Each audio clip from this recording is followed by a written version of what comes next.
Pengamat hukum pidana Jambi Ibnu Holdun sangat menyayangkan kejadian pengerusakan kebun milik warga di Kecamatan Berbak, Kabupaten Tanjung Jabung Timur, Jambi oleh perusahaan perkebunan kelapa sawit. Kejadian pengerusakan itu dilakukan pasca Pilkada serentak 2024. Pria yang juga menjabat sebagai Ketua Sabta Keadilan Jambi itu mengatakan untuk menaikkan kasus hingga terbit laporan polisi harus ada unsur-unsur terpenuhi. Salah satunya objek tidak dapat digunakan lagi. Ibnu Holdun melihat di lapangan, tanaman tumbuh milik masyarakat sudah dilakukan pengerusakan dan dilihat dari kacamata hukum itu sudah terpenuhi unsur-unsur pidana. Pengerusakan kebun sawit milik warga ini, Ibnu Holdun yakin pelakunya tidak hanya satu saja karena menggunakan alat berat dan operator. Itu juga merupakan salah satu pelaku pengerusakan. Artinya, harus diterapkan pasal 170 KUHP. Pengerusakan dilakukan banyak orang.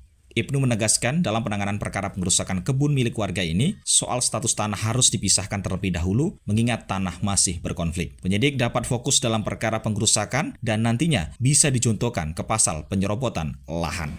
Di lapangan, jadi kita kembali bicara pasal 406 KUH pidana. Artinya pengerusakan itu kan ada unsur-unsur yang harus terpenuhi.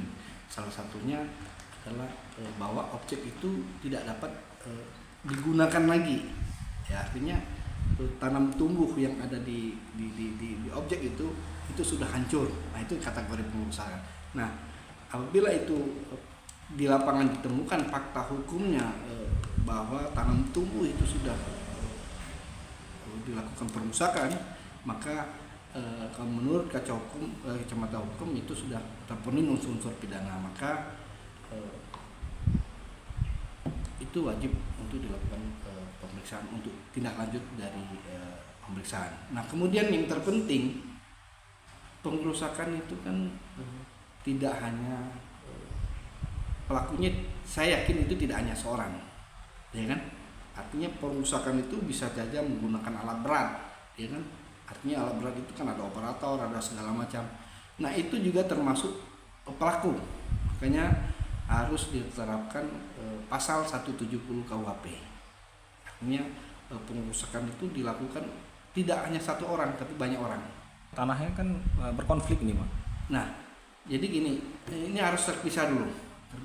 Nah, kasusnya pengerusakan dijelaskan tanam tumbuh itu menyangkut tanam tumbuh, pengerusakan artinya lahan itu kan. Nah, kalau apalagi ini kan masalah bicara kepemilikan, ya kan? Bicara kepemilikan itu kan jelas dasar apa sih mereka melakukan pengerusakan itu kan, menguasai lahan itu kan, itu jadi pasal penyerobotan jadinya, bukan pengerusakan lagi. Artinya bisa dapat dijuntuhkan pasal 406 junto 170, kemudian pasal 358 penyerobotan lahan. Kasus pengerusakan kebun kelapa sawit milik warga yang dilaporkan di Polres Tanjabtim, setidaknya lebih kurang ada 100 kepala keluarga yang menjadi korban keberuntalan pihak perusahaan. Informasi yang diterima dari pihak pemerintah desa, setidaknya ada 150 hektar tanah yang dikelola warga ekstransmigrasi dan warga luar desa Rawasari berkonflik dengan perusahaan. Tanah yang berkonflik ini statusnya tanah perkembangan ekstransmigrasi dan diduga dijual oleh mafia tanah berinisial WH ke perusahaan kelapa sawit.